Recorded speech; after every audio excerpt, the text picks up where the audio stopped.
బతుకంటే బొమ్మల ఆట అని తెలుసు,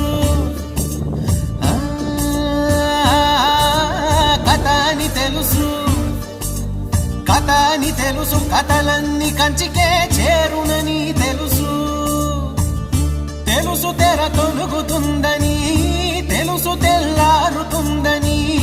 తెలుసు ఈ కట్టె పుట్టుకుమంటదని, తెలుసు ఈ మట్టి మట్టిలో కలిసిపోతదని, ఎన్ని తెలిసి ఇరకాటంలో పడిపోతావు ఎందుకని మాయా